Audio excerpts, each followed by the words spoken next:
Hi friends, I'm back, and I have with me Alexander and the Terrible, Horrible, No Good, Very Bad Day by Judith Viorst, illustrated by Ray Cruz. Let's begin.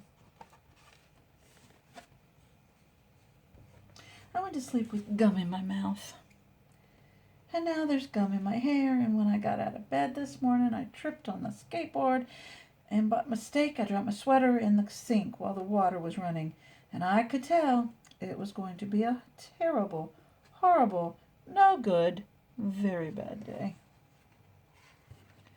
At breakfast, Anthony found a Corvette Stingray car kit in his breakfast cereal box, and Nick found a junior undercover agent code reading in his breakfast cereal box. But in my breakfast cereal box, all I found was breakfast cereal. I think I'll move to Australia. In the carpool, Mrs. Gibson let Becky have the seat by the window. Audrey and Elliot got seats by the window, too. I said I was being scrunched. I said I was being smushed. I said, if I don't get a seat by the window, I'm going to be car sick. No one even answered. I could tell it was going to be a terrible, horrible, no good, very bad day. At school, Mrs. Dickens liked Paul's picture of the sailboat better than my picture of the invisible castle. At singing time, she said I sang too loud. At counting time, she said I left out 16.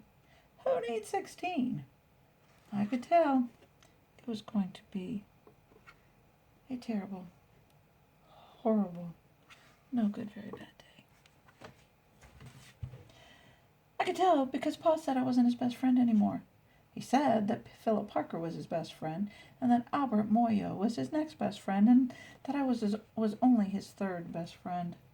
I hope you sit on a tack, I said to Paul. Uh-oh. That was not very kind.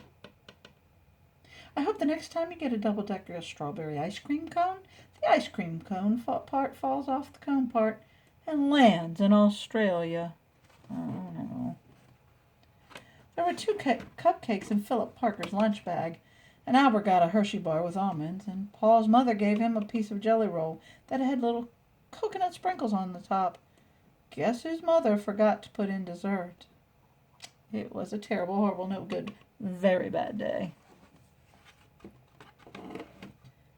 That's what it was, because after school my mom took us all to the dentist, and Dr. Fields found a cavity just in me.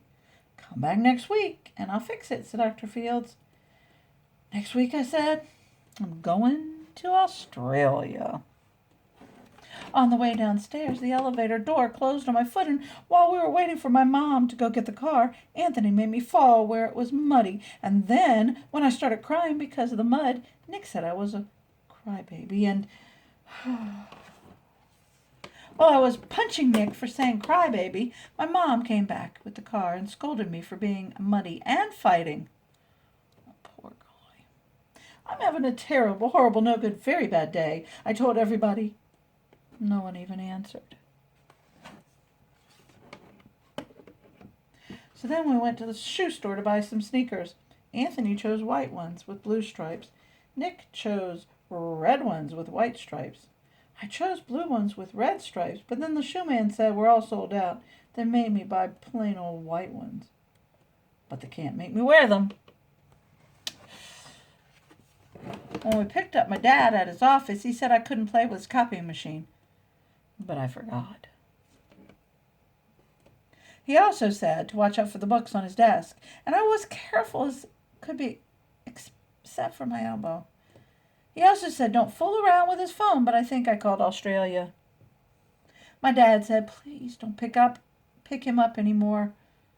It was a terrible, horrible, no good, very bad day. There were lima beans for dinner, and I hate lima beans. There was kissing on TV, and I hate kissing. My bath was too hot. I got soap in my eyes. My marble went down the drain, and I had to wear my railroad train pajamas. I hate my railroad train pajamas.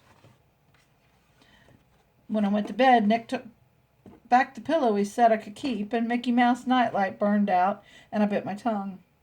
The cat wants to sleep with Anthony, not me. It has been a terrible, horrible, no good, very bad day. My mom says some days are like that. And they are. Even in Australia. Alexander's mom was right. Sometimes we have horrible days where nothing seems to go right. But I want you to remember that the next day is a new day. And it will be a wonderful day. I love you. Bye.